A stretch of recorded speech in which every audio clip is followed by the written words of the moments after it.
Today on Something You Should Know, why, if you're holding a grudge, you really need to let it go. Then some interesting ways your thinking gets distorted that can lead to some bad outcomes. For example, there's this thing called the primacy effect, which is what people learn early on, they will hold on to despite evidence to the contrary. And so this is probably the biggest, baddest cognitive property that we have. Also, how allergy medicines can make you fat. And the world animals live in is so different than ours because of how they sense and perceive everything. For instance, catfish, they sense their world through taste, and they don't have a tongue as you and I understand the tongue. Their whole body is their tongue. All the flanks of their body are covered in taste buds. All this today on Something You Should Know. Something you should know. Fascinating intel, the world's top experts, and practical advice you can use in your life. Today, Something You Should Know with Mike Carruthers. Hi, welcome to Something You Should Know. I suspect all of us have, at some point in our lives, held a grudge against somebody. And it's probably a good idea not to hold on to that grudge very long.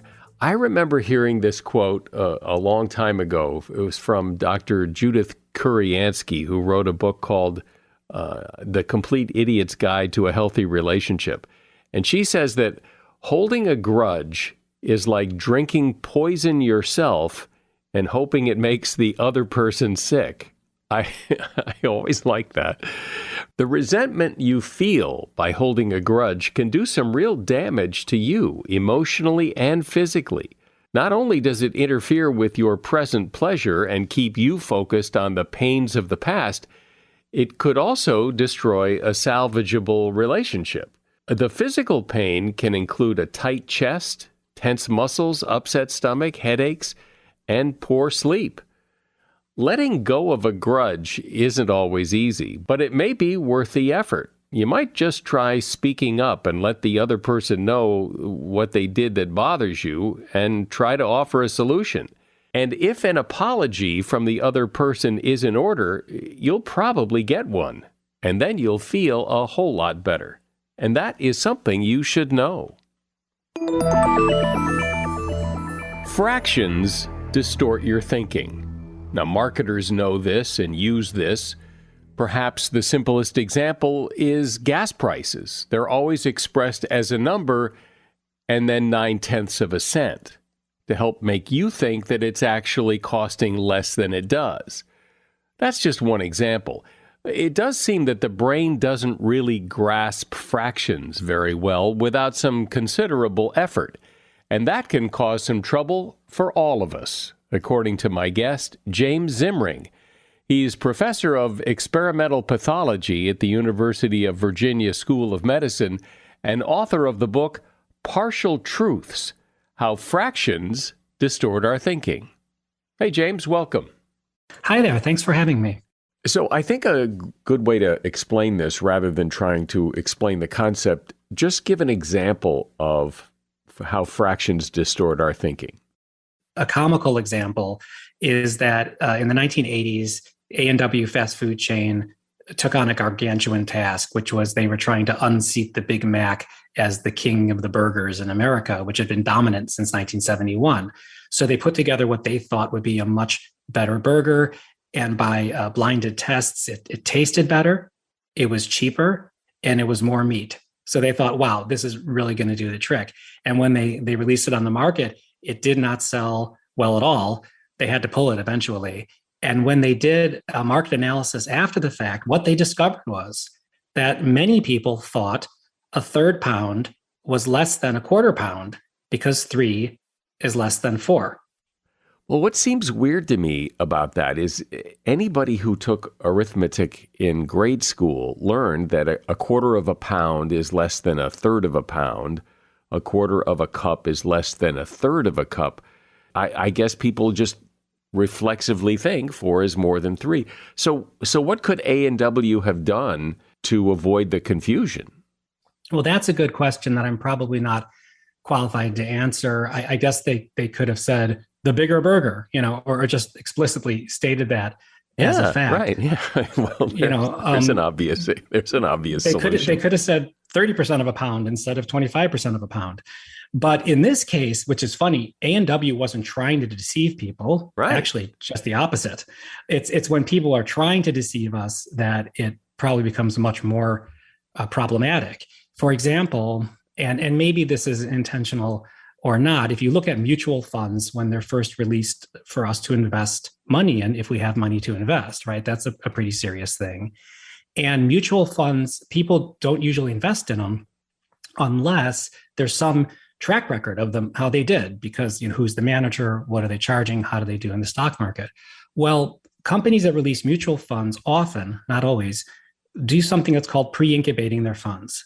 So they'll kind of have their funds running without public investment for a couple of years. And the ones that do really well, then they make available to the public. The ones that do really poorly, you never hear about. They never release them. They kind of destroy them. Now, on the surface, that seems almost like good consumer advocacy. Why would you release to the public a product that you had not yet tested? But what is really going on here, at least to some extent, is that imagine if none of the funds, their strategy mattered. If none of the funds had the ability to really outperform the market average, but just by chance, some would and some wouldn't. So they're only showing you then the ones that just happen to do well. They're only showing you the top of the fraction, and they're selling you kind of a false product. Now, how would we know if that was true? If that was true, then pre-incubated funds, as soon as they were released to the public, would stop performing well, or as well as they had. And that is the case, that once pre-incubated funds that really outperform the market are released, they usually hit the market average. That may or may not be intentional, but that's a rather serious manifestation of how subtle fractional differentiations can have huge effects on people's livelihoods. Well, I sort of get what you're saying, but that is a little difficult to get your head around, because it does seem that basically they're just testing out their strategy ahead of time before they release it to the public. What's maybe an easier to understand example of how this works? So let's consider for a minute self-help books, or books that are going to show you how to become rich, and they'll often have a title of something like The 5 Habits of Self-Made Millionaires. And the implication is if you find the things that self-made millionaires do, and then you do those things, you're more likely to become a millionaire. Well, I can promise you that self-made millionaires have the following habits. They eat, they breathe, they sleep, they yawn. Obviously, you're not going to become a millionaire by doing those things. But the point I'm trying to make is it's not what do self-made millionaires do.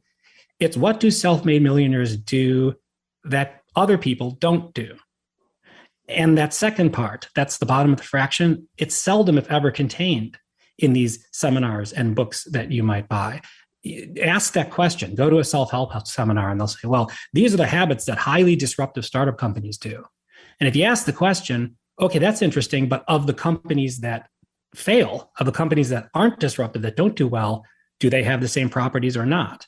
And you usually won't get an answer. So by just presenting part of what has the form of a fraction, you can distort the message you're making. Now, remember, nothing that's coming out of your mouth is untrue here.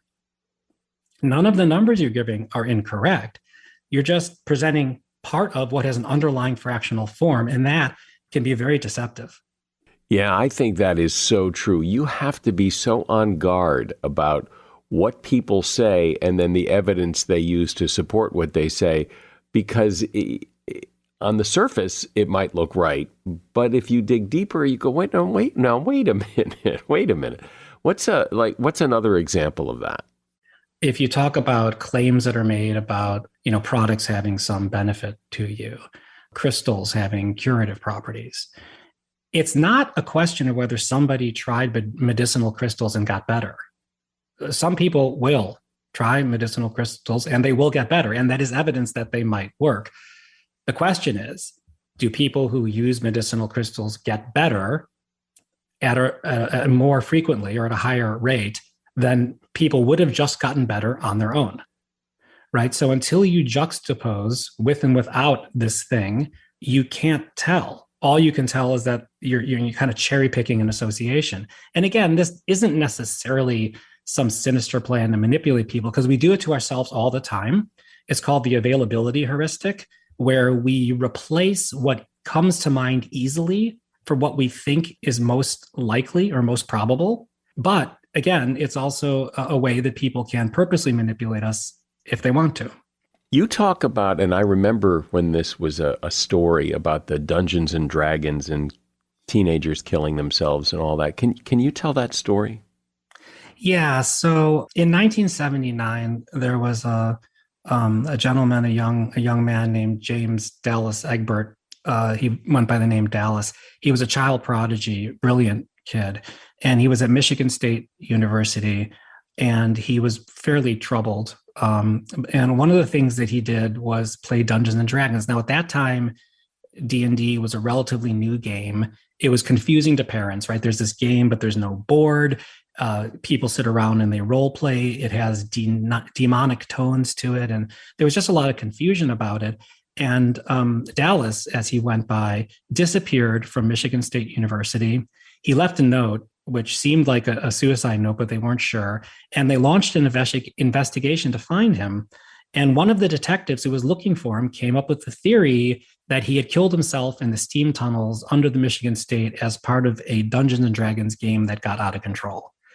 Well, they searched the steam tunnels. They searched all around. The newspapers had headlines, stating as a matter of fact that was why he disappeared. Even 60 Minutes got involved in a segment with Gary Gygax, the inventor of Dungeons and Dragons. And it turns out that Dallas ran away because he was so troubled and wound up. They found him about a month later in Morgan City, Louisiana, 1,100 miles away or so, in an apartment where he was just kind of being despondent. And eventually he called the detectives. They didn't find him. He said, "Please come get me." And they took him back to his parents.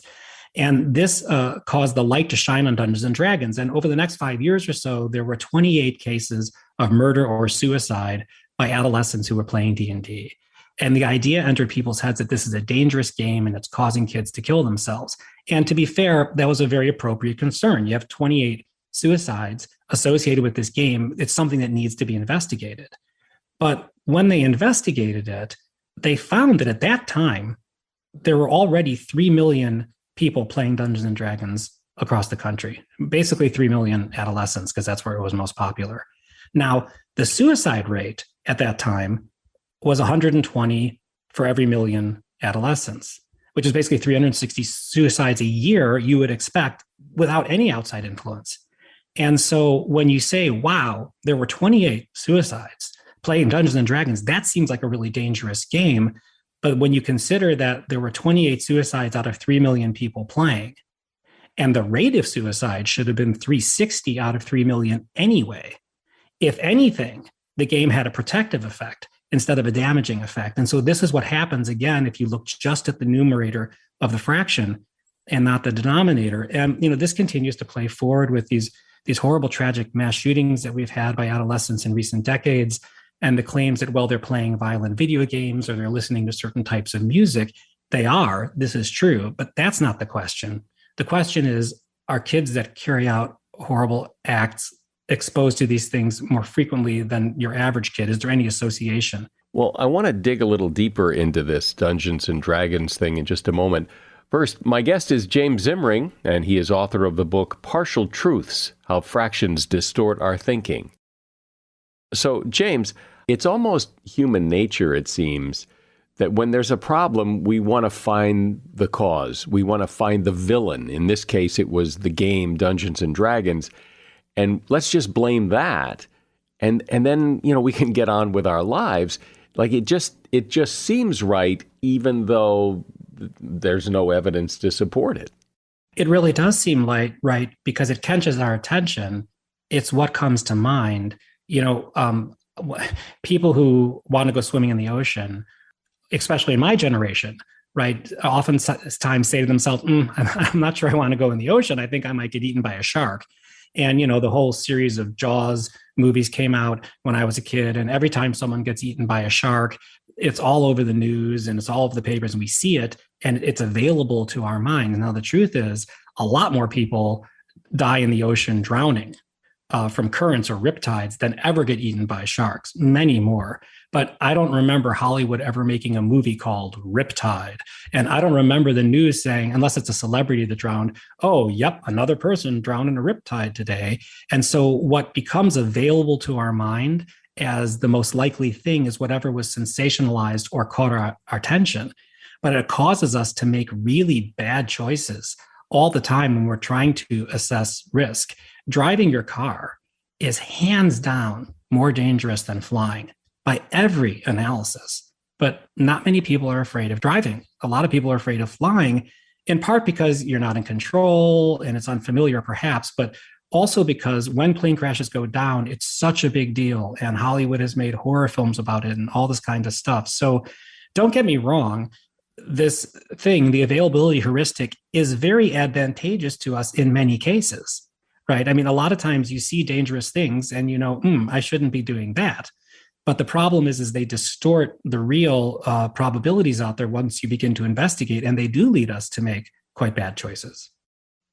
Let's talk about how confirmation bias fits into all of this, and maybe start off by explaining what confirmation bias is.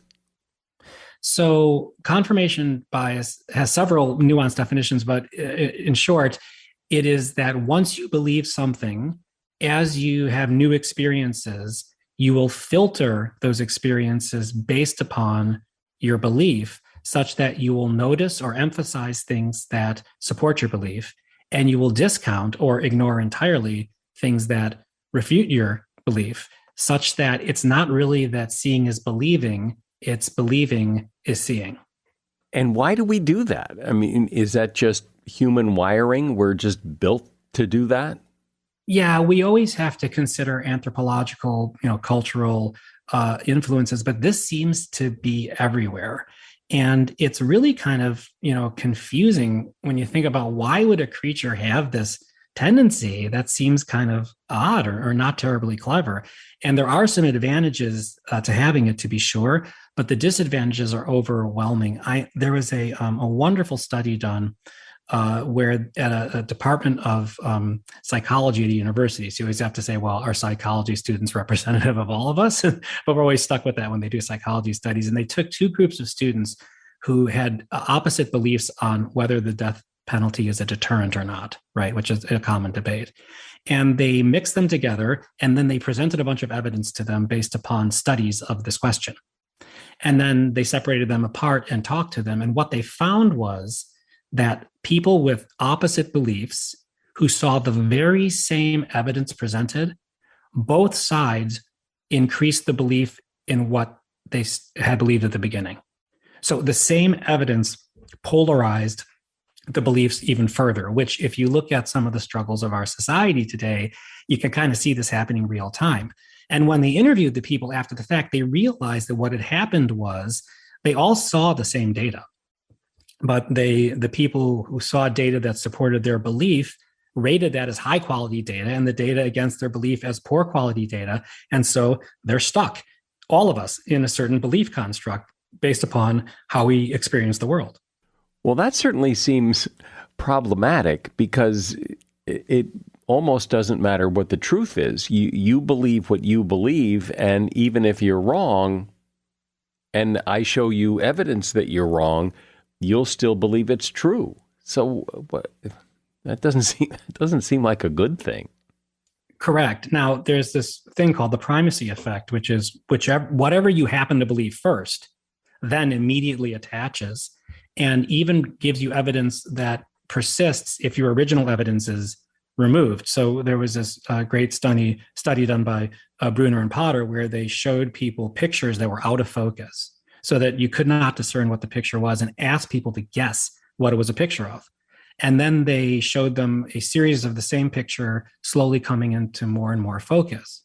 And people stuck with their original guesses as to what the picture was, even when it became so much in focus that it was obviously something else that people who had never made a guess could easily discern.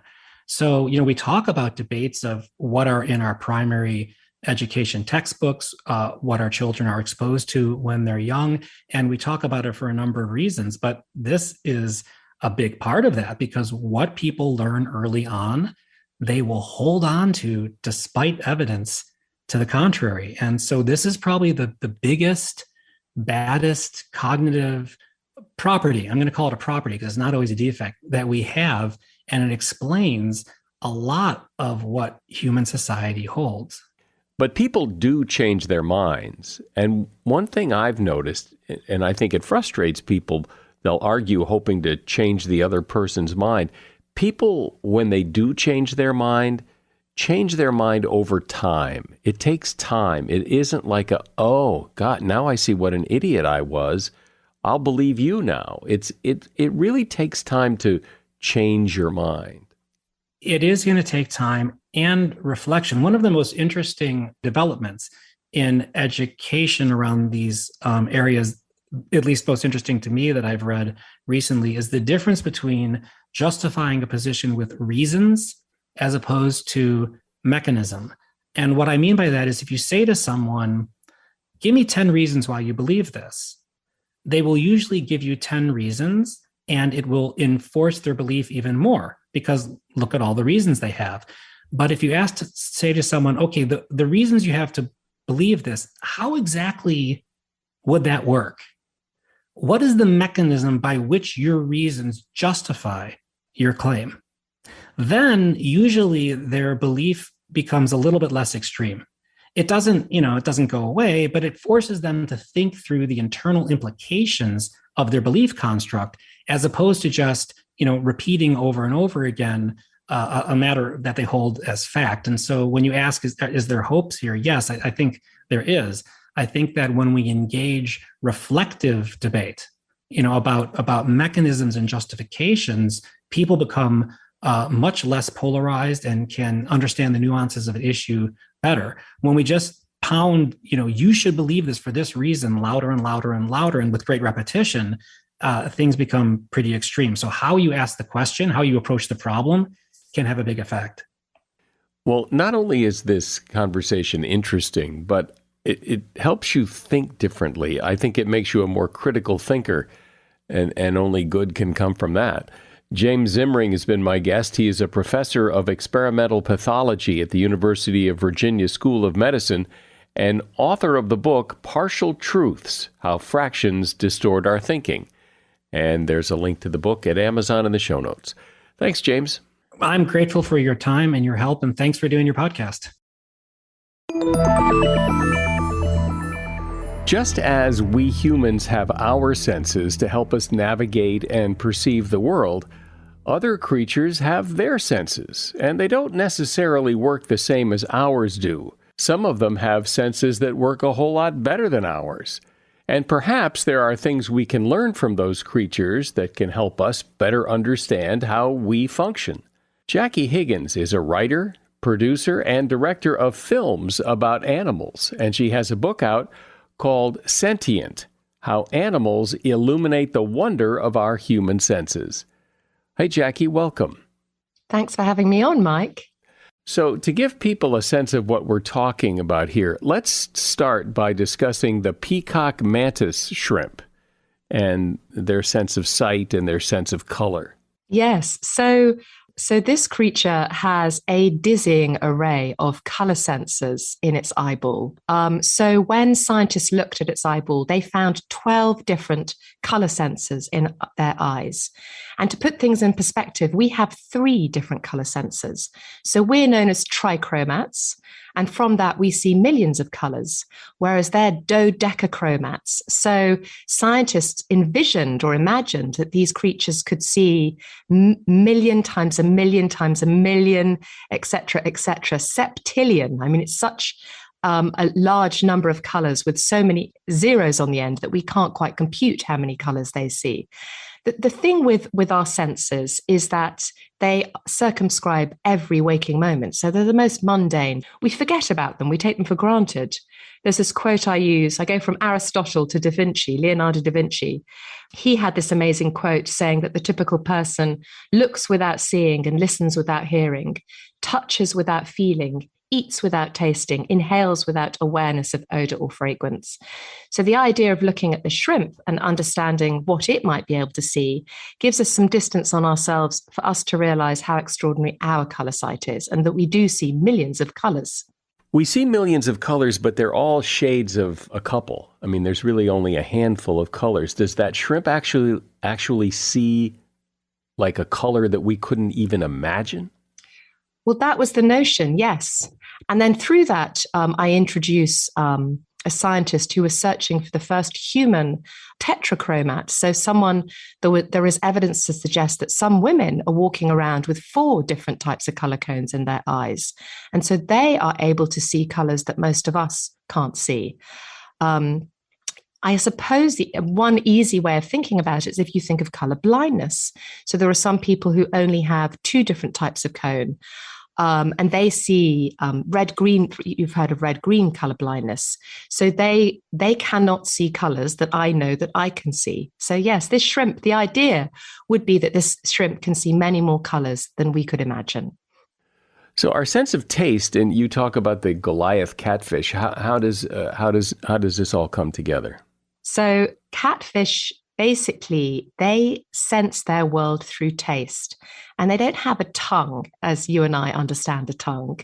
Their body, their whole body is their tongue. The flanks and the feelers of their little whiskers, their catfish whiskers, but all the flanks of their body are covered in taste buds. And so I chose the Goliath catfish because this fish is enormous, possibly more than a meter, many meters long.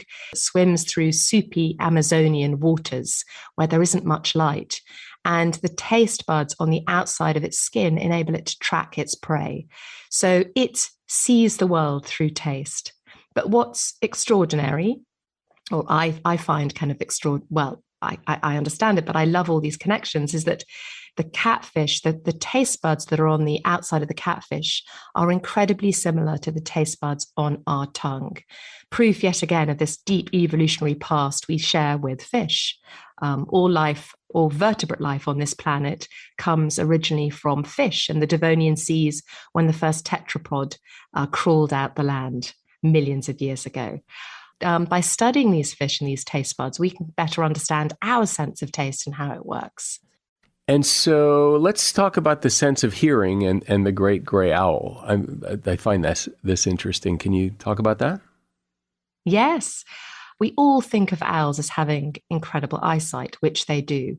But the great gray owl does this rather wonderful thing. From 30 meters away, it can hear a mouse or a vole underneath a mound of snow. So it's not seeing them, it's not sensing their heat, it's hearing them. And the way that it does this is it uses both its ears. So like we have stereoscopic vision, using 2 eyes to get a sense of depth and position, these owls use stereoscopic hearing, and they use these 2 ears to map their environment. This is an aspect of hearing that I was fascinated by, this idea that sound creates a landscape around us. And it's something that we as humans use all the time. John Hull wrote a wonderful book called Notes on Blindness about his experience of losing his eyesight. And he talks about this idea of geographic sound. He has these wonderful, he's got an amazing turn of phrase, and he talks about thunder putting a roof over his head. Or when it rains, suddenly the contours of the world become apparent to him. He can grasp topography again. Things beyond what he can feel with his fingers, which is another way in which he could grasp topography, but he can hear the topography of a landscape in the distance that he can't see. It's an aspect of sound that we don't necessarily notice. And I talk about echolocation and how we're all using echolocation to some degree. So when you say echolocation, I think of bats, like sonar. Is that what you mean, echolocation? So echolocation, we always think of bats who send out ultrasonic peeps that then basically bounce off the surface, and they then listen to the reflections of these ultrasonic sounds. And that enables them to map the topography of their world, map their landscape. I was walking down the corridor with a scientist talking about this idea that we use this sense of echolocation subliminally without really noticing it. And I could hear our feet kind of hit the floor surface.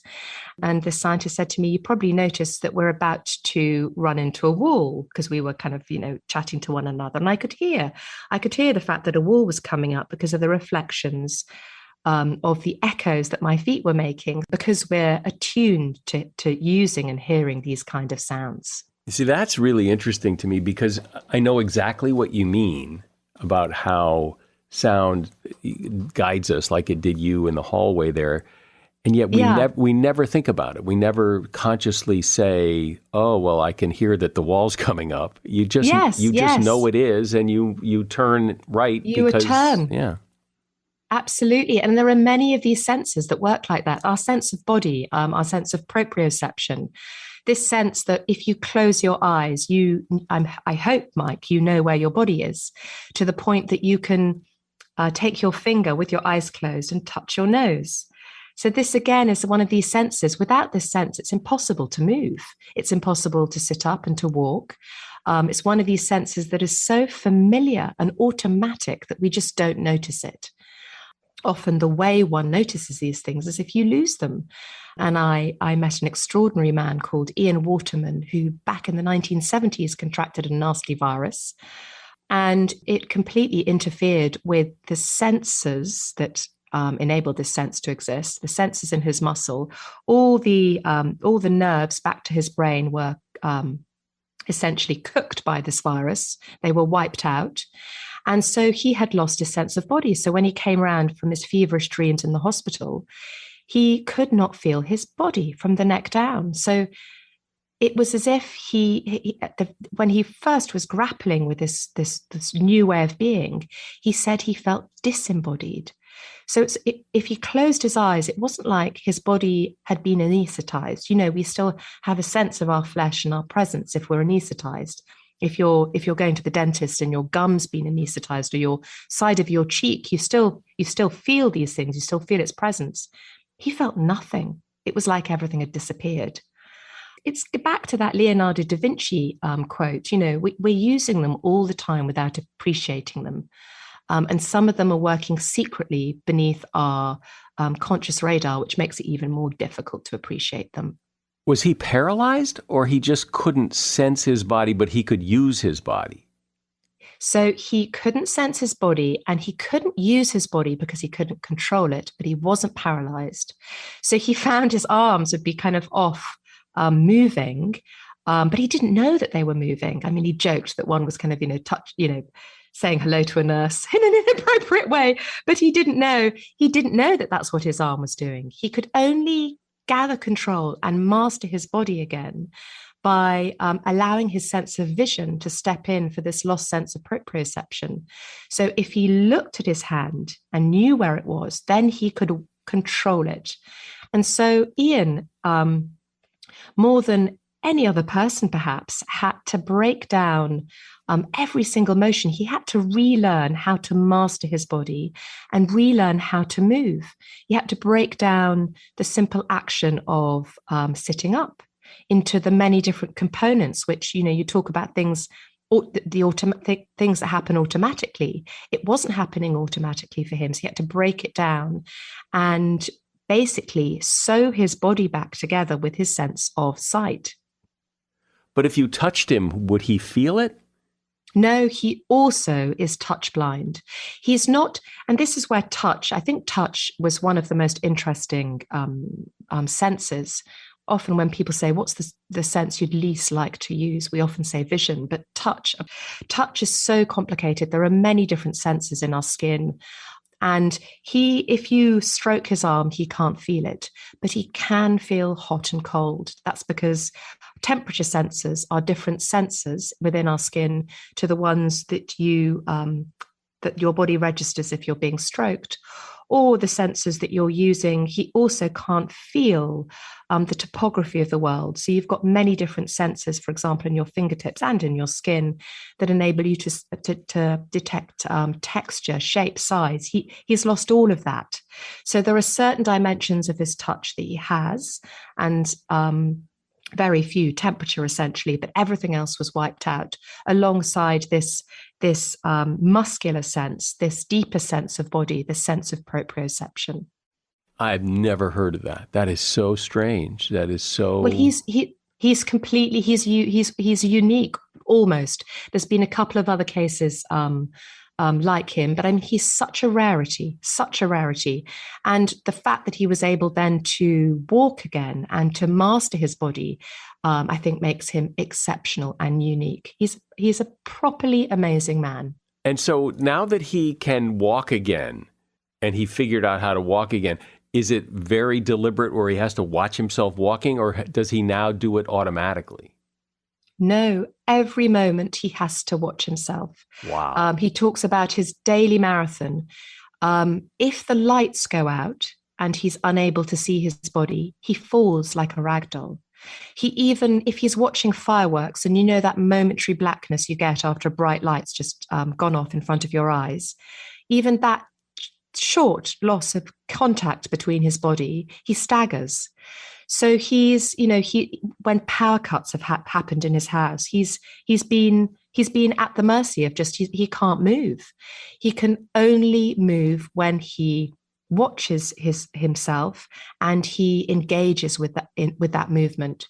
So for him, a walk in the countryside is not enjoying the view, listening to the birdsong.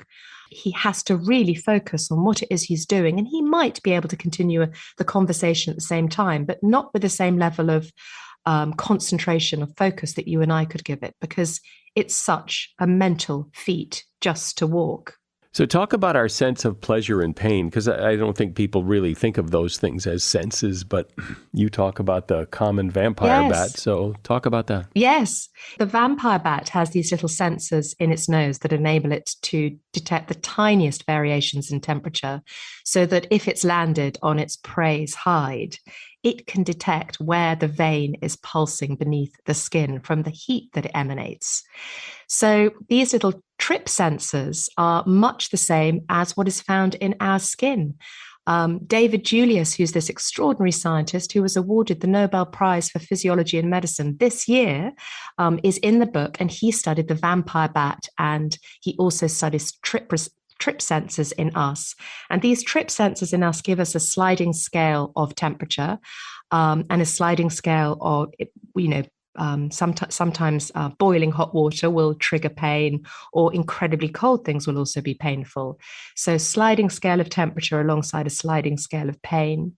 And the vampire bat on pleasure and pain, there were so many sensors within our skin that scientists are just beginning to understand, not simply the trip sensors, but this incredible sensor that they found in our skin a few decades ago, but they're only just beginning to kind of map out. And this is a sensor that fires if you lightly touch your skin, so with very little pressure, and then you move it at a speed between 3 and 5 centimeters a second. So that's essentially a stroke, and it will ping only if your whatever is touching it is bodily temperature. So the scientists have called it the caress sensor. So we've just discovered a sensor in our skin that is activated when we're stroked.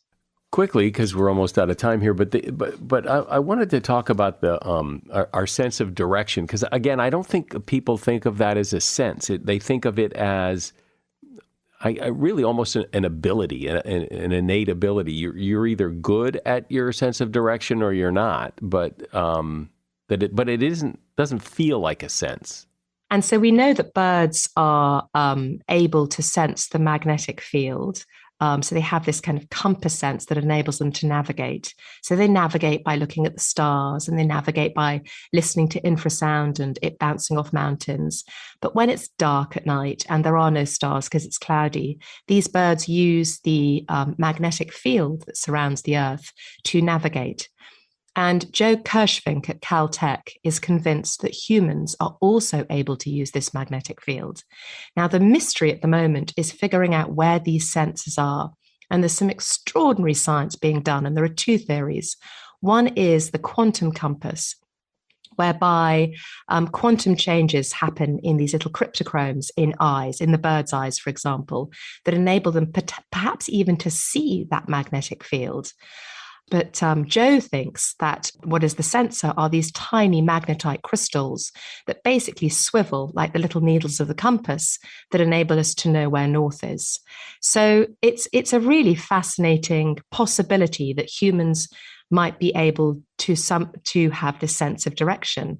And he's hoping, being funded by NASA, he's hoping to go out to Australia and study the indigenous tribes there who do have an exceptional sense of direction, and to find out, whether they are using somehow this magnetic field. Well, I'd always wondered why there's a difference what's the difference between people who really do have a good sense of direction and those who don't, because there are people that have a very good sense of direction. Well, maybe people, he's done these experiments where he has, in his basement at Caltech, he's let people sit in a chair and he's removed all sensory information. So people are relaxed, their eyes are closed, they're not hearing anything, they're not feeling things. And he's changed the magnetic field about their heads and looked at the brain and found differences in brainwave patterns. So if we are sensing these changes, maybe these people that you talk about are just more tuned to that somehow. But it's an if. It would seem that our sense of balance is one of those senses that you don't really notice it unless you don't have it. And if you lost it and you couldn't stand up and balance yourself, that you would really notice that. But I mean, imagine that. Imagine if you lost your sense of balance. So there was this wonderful quote from Brian Day, who studied how we walk, for example, and he talks of walking as one of the most daring balancing acts in the animal kingdom, which is wonderful. We're inherently unstable on 2 feet, and each time we lift our leg and step forward, that's a kind of tip into the unknown. So yes, so it is very much a sense, and our body is adjusting according to what information is being sensed in terms of gravity. And we use our vision to balance ourselves. And we use that sense I talked earlier about proprioception, all of them key and all of them senses. Well, what's interesting about this discussion is it makes you realize that your world, what you perceive as your world, the colors, the tastes, the sights, the things that you see may be very different than another person, certainly other creatures. Even though we're all in the same world, the way we take it in is all unique. I've been talking with Jackie Higgins, who is a writer, producer, and director of films about animals, and she is author of the book, Sentient: How Animals Illuminate the Wonder of Our Human Senses. And you will find a link to that book in the show notes. Thank you for being here, Jackie. The pleasure, Mike, and thank you very much for having me on. One way to deal with allergy symptoms is to take antihistamines.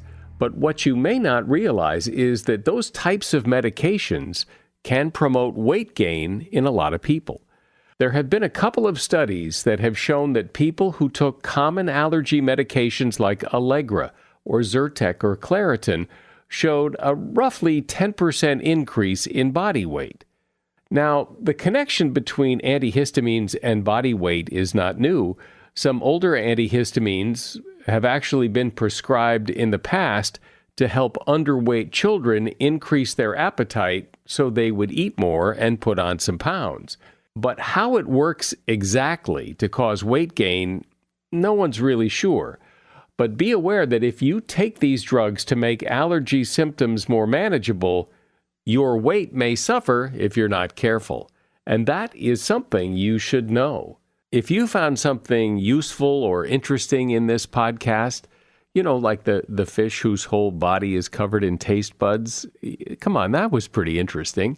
Tell someone you know about something you should know so they can hear it too.